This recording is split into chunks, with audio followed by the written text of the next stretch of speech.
So there's a YouTuber called Rocking Mystery, and I've been subscribed to him for many years now, and I enjoy his content. And so when he does a video speaking about my beliefs and makes a few mistakes and assumptions, I figure it was worth my time to correct him on some of these.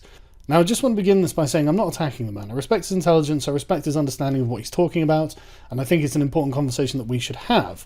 And if he wants to talk to me at some point on a live stream or something like that, I'm more than happy to do that. The skeptics are dead. Here come the liberalists.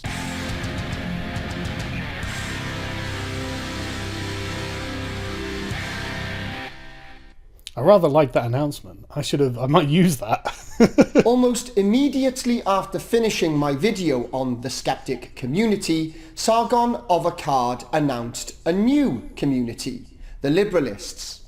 If there's one thing I learned in 2017, it's that repeating yourself is an unfortunate side effect of making political and philosophical videos online.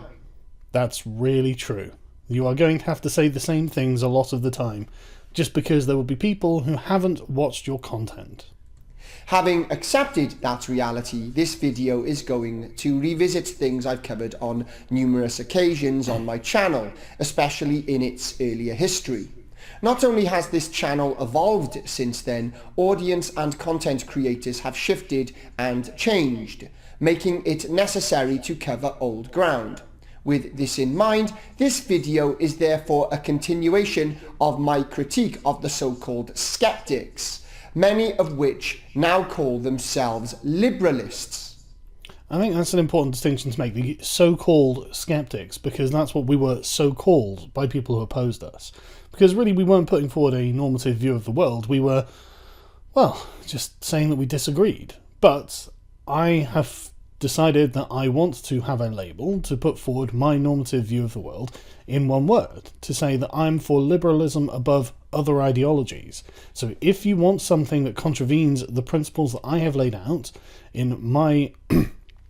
So if you want something that contravenes my principles, as I have laid out on liberalist.org, then it's something we're going to have to talk about.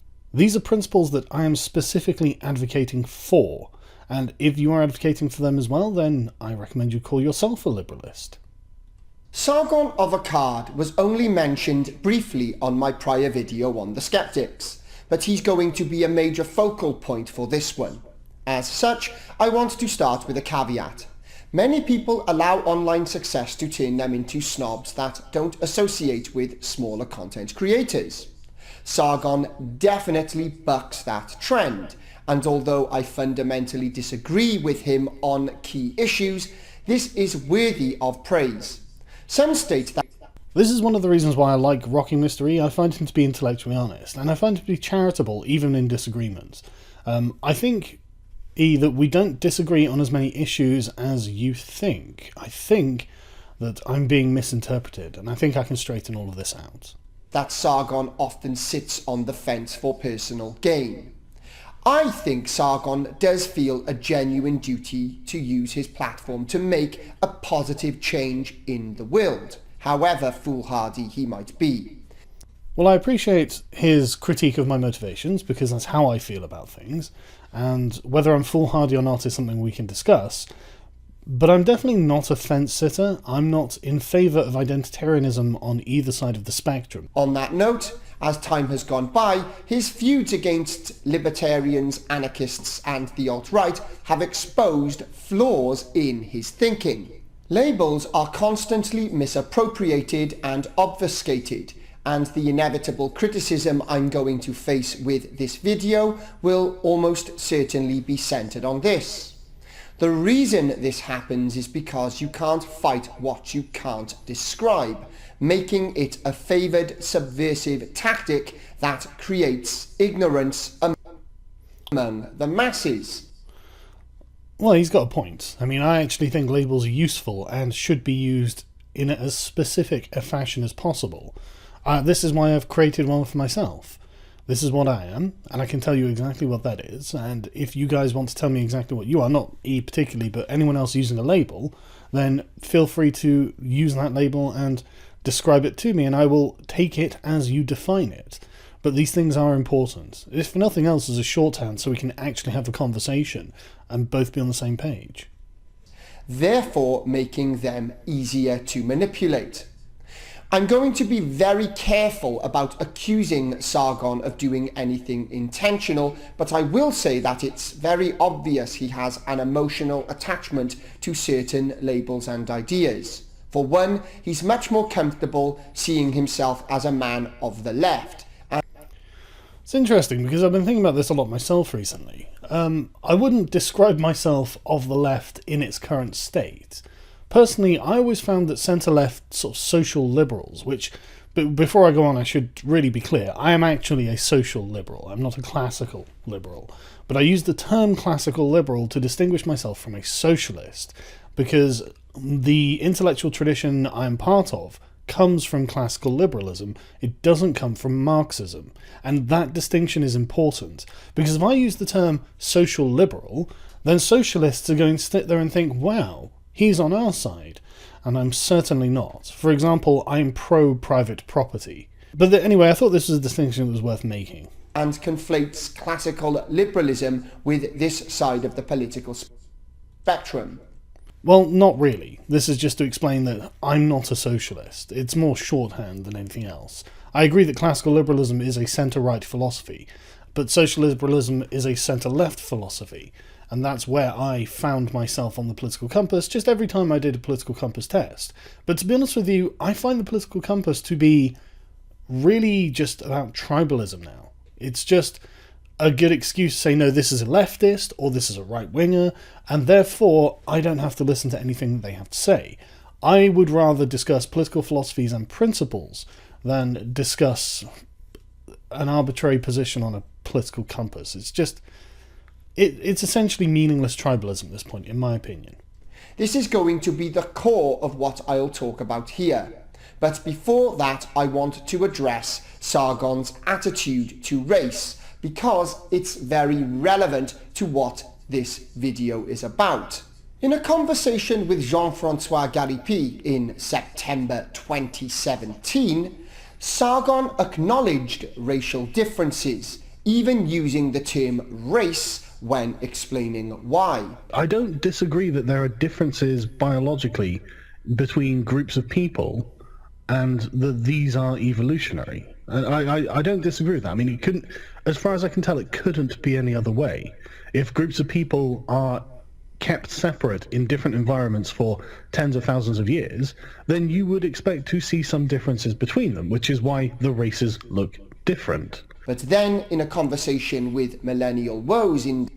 So let me just be clear there. I'm talking genetically, obviously, and I don't think that that's a controversial position to have. I mean, as far as I'm concerned, that's why we can tell the difference between myself as someone who is mostly Welsh and English and rocking Mr. E, who is Greek. December of the same year, he said that the white race is a social construct. Right. Now this is an important distinction, because the white race is a social construct. The phrase, the white race, that in itself is a social construct. It is not a description of the genetic makeup of white people. Let me explain. White people are being defined in the white race as people who have light skin. And that's it. That is the ideological construct that is the white race. And that's what Millennial Woes is talking about. And that's what Rocking Mr. E is talking about as well. As you can see, this is a map of haplogroups across Europe. And you can see there's quite a lot of variation. Which is why if we take, say, a Greek man, say Alexis Tsipras, you can see that he doesn't look much like a Swedish man, like Dolph Lundgren. But he does look quite a lot like a Syrian man, such as Bashar al-Assad. In fact, Bashar al-Assad is whiter than Alexis Tsipras. So are Syrians now white people? The answer is, of course, no. But the question is, are Greeks white people? And the answer is no. Because the Greeks will never actually be Northern Europeans, which is what most people think of when they think of white. Unless, of course, swarthy, olive-skinned men are now white, in which case the entire Mediterranean, such as the Middle East, Egypt and North Africa, are also white people. This is why the term white people is actually really not very useful and doesn't really describe many people outside of Northern Europe and their descendants. I personally don't think that the term black people is very useful either. During the Rwandan genocide, there was no appeal to the wider blackness of the Tutsi and the Hutu. It was just two different groups of people who shared a similar skin tone. And this is the problem that, frankly, I think any kind of attempt to form a white identity is going to come across. I mean, cultural and national identities, ethnic identities, are far more concrete than racial identities. Someone from Ireland has got very little in common with someone from Russia, even though they may have roughly the same skin tone. That is, again, even say if Russians are even white, which they might not be, according to any categorization that isn't someone with light skin. And if that's the case, then surely the Japanese are white. Or do white people have a certain kind of eye now? And if that's the case, why don't the Greeks have the same kind of eyes as, say, the Swedes? Why do people in the Middle East, why are there people in the Middle East who have lighter skin than the Greeks? This is the reason that I find white identity and the construct that surrounds it to be pointless. And I know you're going to hate me for saying this, but actually reading what social justice warriors actually believe, read their source material, and you can understand this. Because the concept of sort of white and black identities, frankly, in my opinion, are really American constructs. Because elsewhere in Europe and Africa, really you have national identities. You are someone who are Congolese, you are Nigerian, or you are French, I'm not going to say German, because holy shit, Germany. But you are British, you are Norwegian. You have these national identities that are far more discrete and identifiable than just saying white. It is far less useful and also far more porous. And this is what Millennial Woes was saying was, the edges are blurred. It's like, well, they're not just blurred. They're often just completely interlaced with other races who you don't consider to be white from the position of ethnicity, but not because of the position of race. And so I just don't care for the term. It just does nothing for me. It implies that there is some sort of shared heritage between Finns and Portuguese, which there isn't. But that's only because it's up for debate whether Finns are part of the white race. But this is again my point. Suddenly now we're chucking out the Southern Europeans from being white, because I tell you what, if we are going to have a category of whites, and that is going to have definitive labels and definitive boundaries, Mediterraneans aren't fucking white, okay? How many generations of Greeks have to reproduce before they end up with Swedes? They're not the same. There are notable and obvious differences between these two groups of people. Neither of them are just white, and genetically you can see the difference. The construct of white people is just lazy, and it was used in America to differentiate between the slave class and the ruling class. And honestly, I do think this is something we should reject wholesale from the Americans. It's not helpful for them. They've found themselves trapped in a position where they have to now define. I mean, Mexicans are white, Japanese are white, and then you've got people like the Irish who I don't think were white, at least initially, and it's just like, this is silly, and it is a social construct. That's not to say that races don't exist, but as soon as you start thinking about races existing, I realise I'm going to get a million response videos from JF and alt-hype and stuff like this, but I don't think that I'm strictly wrong on this, and I think that they would agree that if we're talking about looking at people and saying this is one race and this is another, then that's not going to work. Because otherwise Bashar al-Assad, with his blue eyes and lighter skin, is more white than the Greeks. It's a silly classification. It makes a lot more sense, in my opinion, to use ethnicity. And even then, I don't think we should have ethnic privileges. Yeah, that's my point, though, isn't it? Yeah. Because what you say, the white race, isn't really anything. Oh, come on. See, now this is where we get to... There is no us. There is an us. Do I have to say that the white race is a social construct? I hope not. It kind of is, though, isn't it? Well, our red squirrels are the social constructs.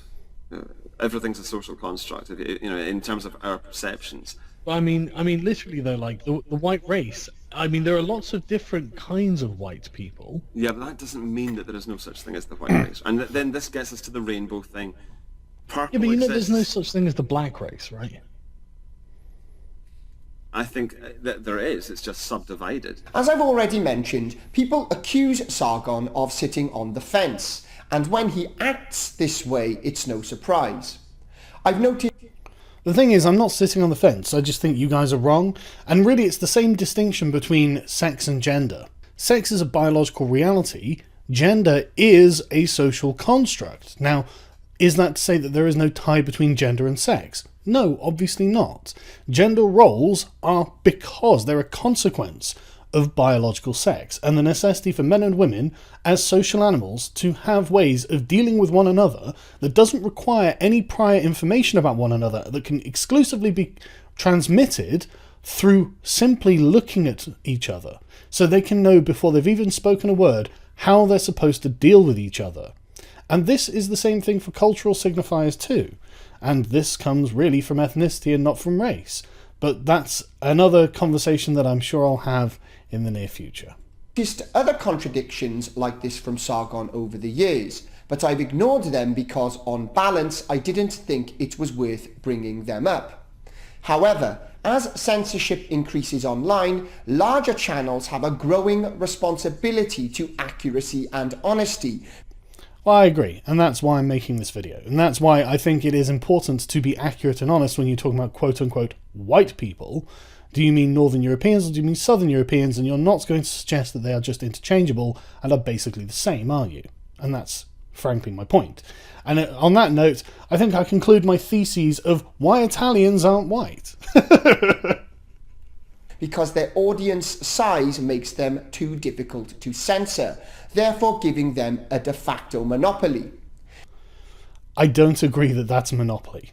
I do not agree at all that this is any kind of monopolistic practice.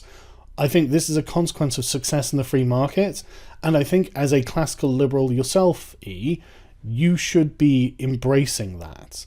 I'm not censoring you when I speak, and you're not censoring me when you speak. And I think that we should both recognise that.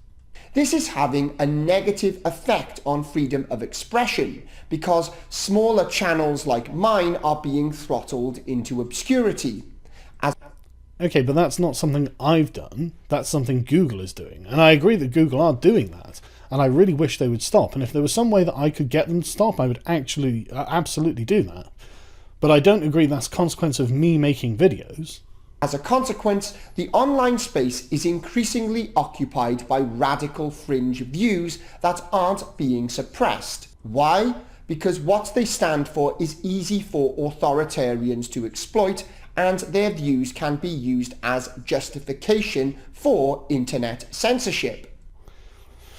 Which is really why we should find ourselves in Mill's coalition of heretics, isn't it? No matter how much the alt-right may despise me, and I them, and no matter how much whatever group you consider yourself to be a part of disagrees in points of policy with the liberalists, we are all ultimately on the same team because our interests have all converged. And really, what I'm saying here is class consciousness. We should become conscious of the fact that the political community on YouTube, and that includes social justice warriors, that includes Nazis, that includes classical liberals, that includes liberalists, who I wouldn't distinguish between them and classical liberals, frankly, that includes conservatives like PragerU, that includes literally everything, Islamic theocrats. We all find ourselves in the same boat, where we want to enjoy our freedom of speech, and we have far leftists who control Google who probably want to shut us down. And ultimately, given how we are finding ourselves using their products, we'd better make some contingency plans. Without the potential for smaller and more rational voices to reach an audience, this echo chamber will only grow, leading to the Weimar-style online clashes we're increasingly seeing between National Socialists taking over the alt-right and Sargon's faction of left-wing politics. I don't necessarily agree that my faction of politics is left-wing, especially how the left has been entirely co-opted by Marxists of some form or another. It seems that I operate in some centre ground that is really kind of above the political spectrum. I'm not interested in simply dismissing something because it's left-wing or right-wing. And this is something that Rocky Mr. E falls into, and the far left fall into all the time. And it's not just him, obviously, but I think he's given us enough examples so we can say that that's true. But again, E, if you want to talk about this, you can hit me up on Skype. I think I've still got you on there. We can have a chat about it. After Kraut and T's demise, Sargon quickly distanced himself from the fallout. It wasn't from the fallout. I distanced myself from what Kraut had been doing because I was directly opposed to it. I don't run from a disaster. If one of my friends fucks up, and it's just a legitimate fuck up, I'll tell them to go and put themselves straight. But I didn't know what Kraut had been doing on his server, and I found out with everyone else that Kraut had been, like, I don't know, doxing or something. And so I was just like, right, okay, I don't agree with that. I disavow. But it wasn't long before he started making the same blank slate arguments about race and culture on the Warski Live debate against Richard Spencer. Okay, this is something that we need to address, because culture changes a lot more rapidly than genes do. And the alt-right saying, well, our white culture is an expression of our white genes, need to explain why culture across white people, or people they consider to be white, not including Southern Europeans now, I hope, is so radically different. If culture is an expression of genes, and if these people all have different genes, then why are we considering them to all be part of the same race just because they share a skin tone? Unless the skin tone itself is responsible for the cultural outgrowths that we see. And even then, it can't possibly be the case because they're so radically different. Culture and race are very different things. Culture is distinctly informed by your environment. There is a reason that people's environment ends up getting integrated into their culture, and it's also heavily influenced by events as well. And ideas. To say that religion doesn't shape culture is ludicrous to me. But you can't suggest that religion is biologically innate, a certain kind of religion. Otherwise, how did the West ever become Christianized, and how did the East ever become Islamized?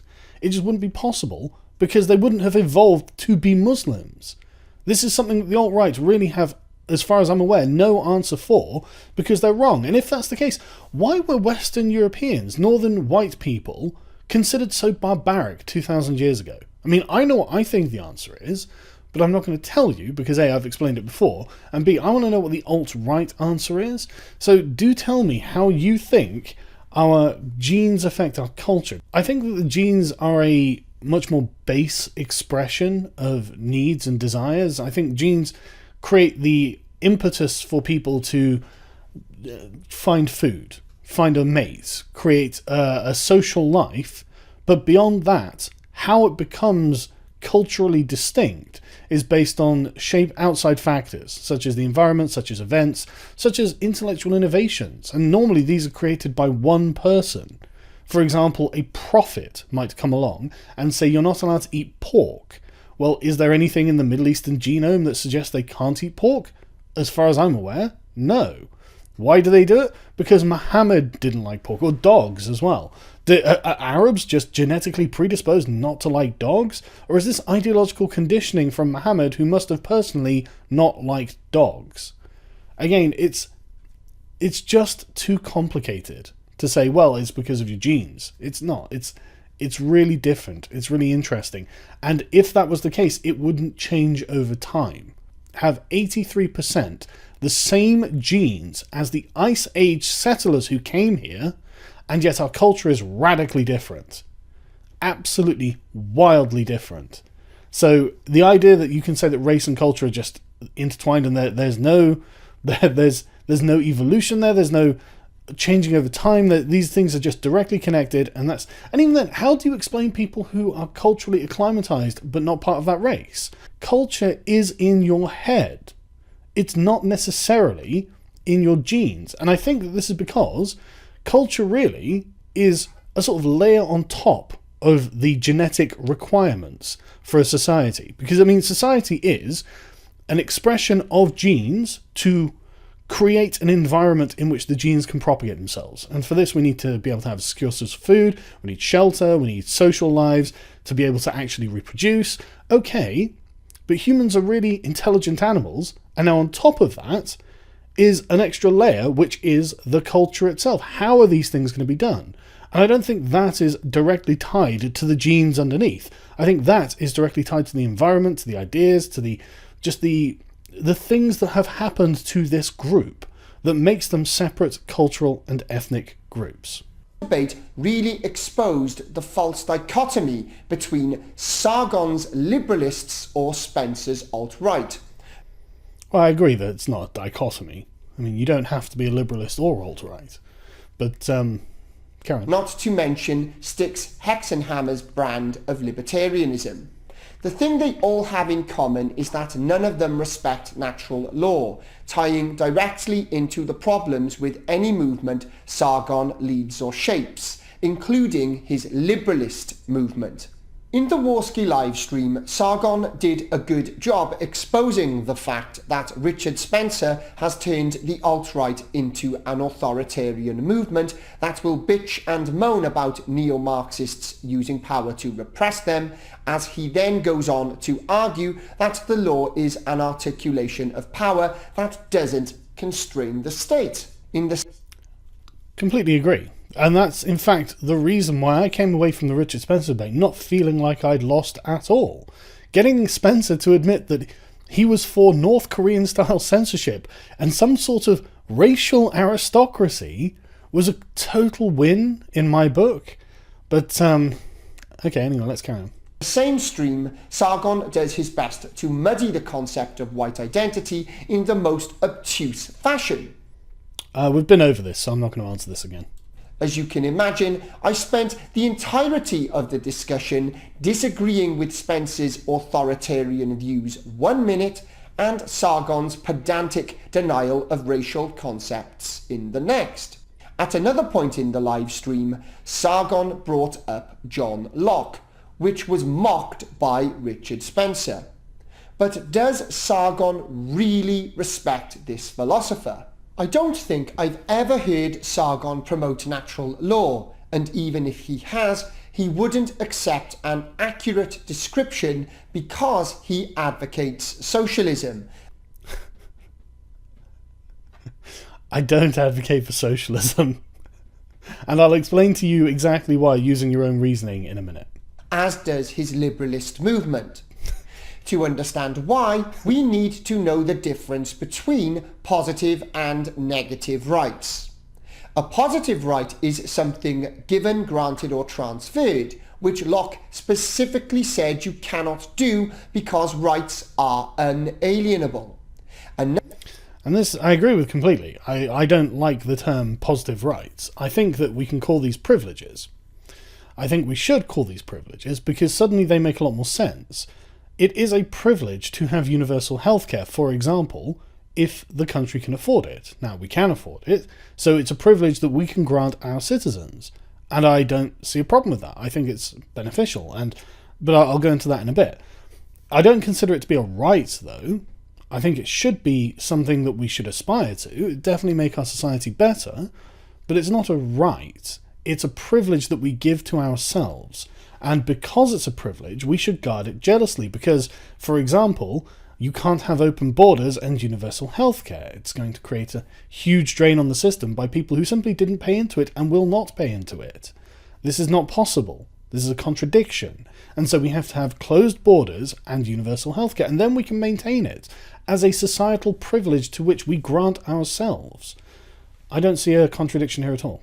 Negative right is the protection of your natural freedoms, like life or property earned without violating the rights of another human being.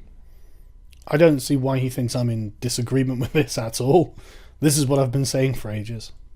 On this basis, you can never receive property unless it's freely given to you by someone that legitimately owns it. In other words, you can't force people to pay for socialist programs like welfare and nationalisation. Okay, we'll get into that in a little bit because you give your own example. Sargon doesn't accept that, directly contradicting John Locke's core values as a philosopher. I don't agree that that's necessarily a contradiction of Locke either, because, I mean, Locke believed the state should exist, therefore he must have believed in taxes. Therefore, he doesn't think that simply having the state do something is theft, which is the conception that you're putting across here. And the reason that you do this is because you give a pragmatic argument, not a principled argument. But I don't agree that this is wrong in principle. But anyway, we'll carry on. But there is one thing that Sargon definitely does agree with Locke on. Tabula rasa. No, absolutely not. I don't know why you'd say that. I've spent so much time arguing that people aren't just blank slates. I don't even know where to begin.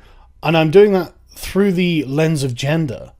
Men and women are different, biologically. They have different biological imperatives, they have different goals in life, and they have different natural urges that you just can't erase. They are not simply the same. Now, how far that can be extended to concepts such as race is definitely up for debate.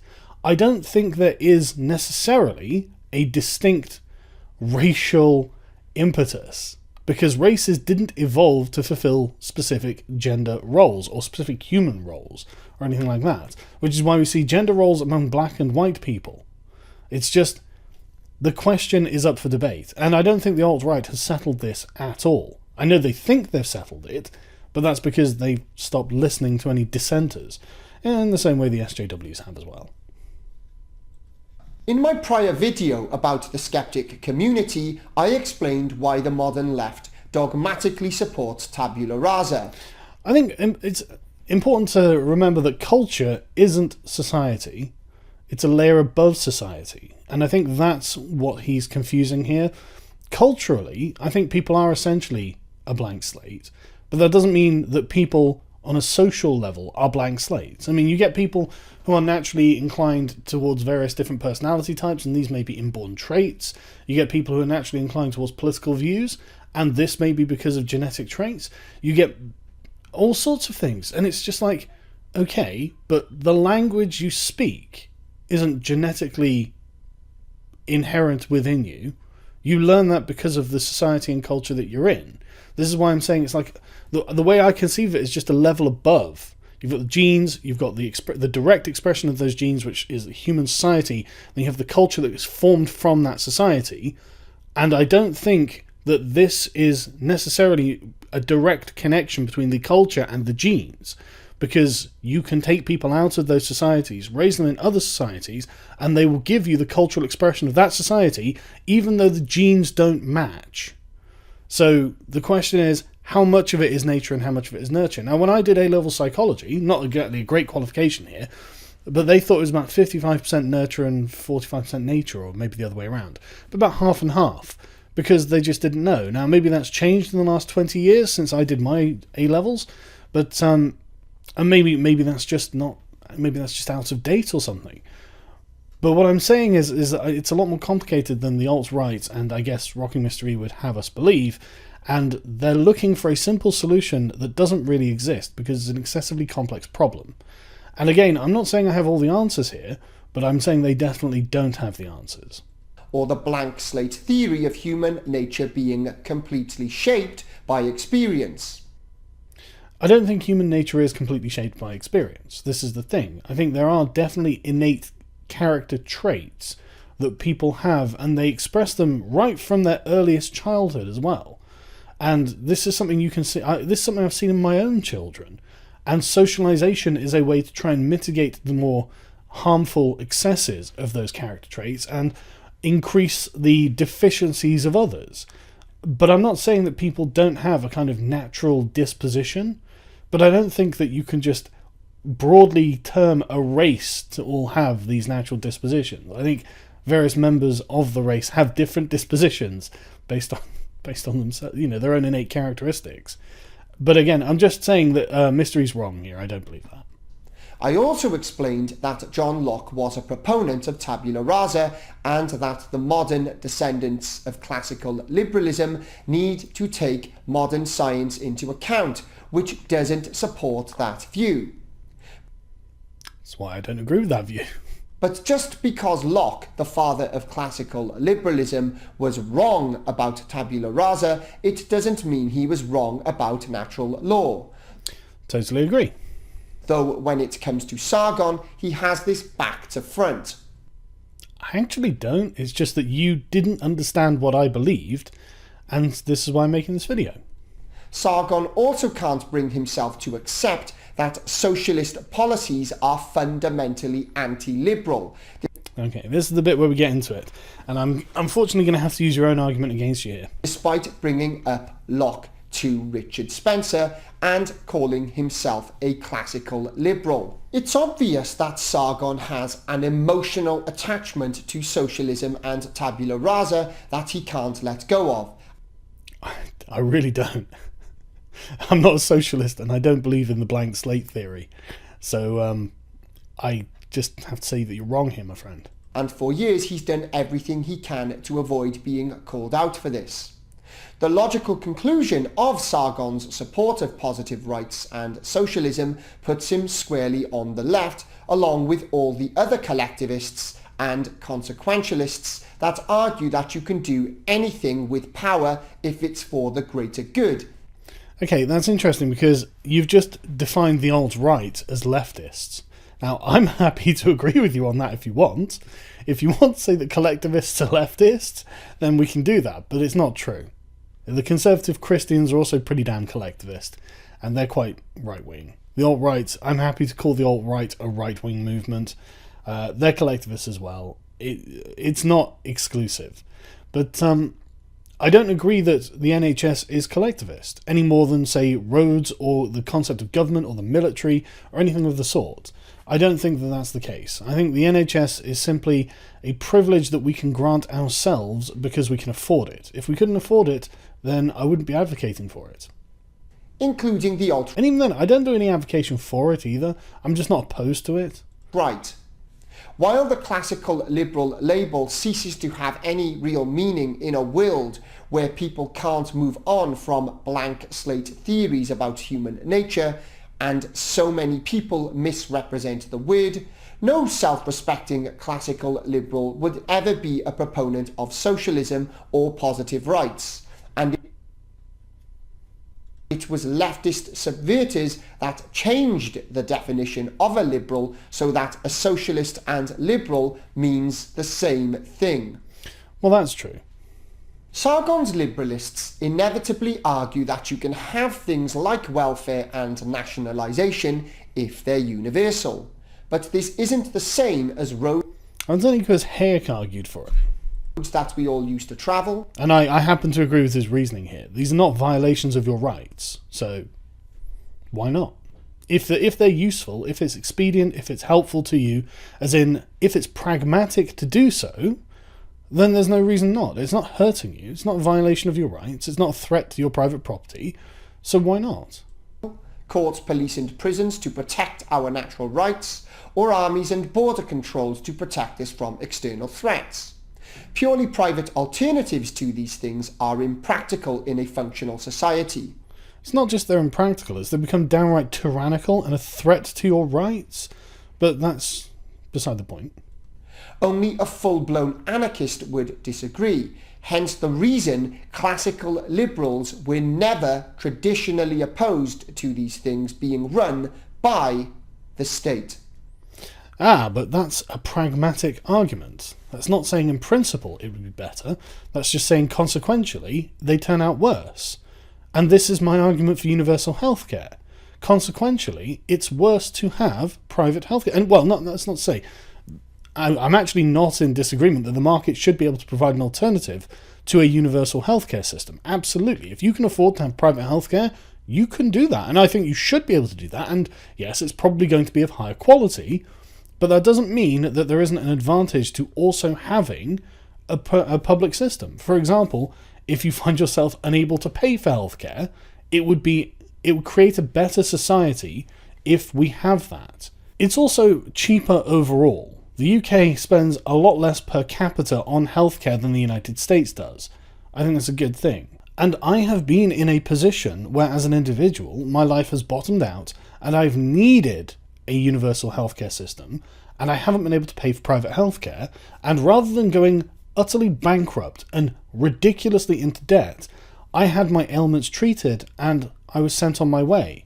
And once I carried on working again, I just continued paying the small amount of money I have to pay each month to the NHS. In my opinion, that's not a problem. That doesn't violate any of my rights. That provides a useful and necessary service in the same way that you would argue for the government maintenance of roads, because again, these are in no way a threat to your private property or your natural rights, because I am actually in agreement with you on those points. But ultimately, I'm happy to discuss this further, so if you want to contact me on Skype, we can have a conversation about it, and we can see if we can hammer out these differences.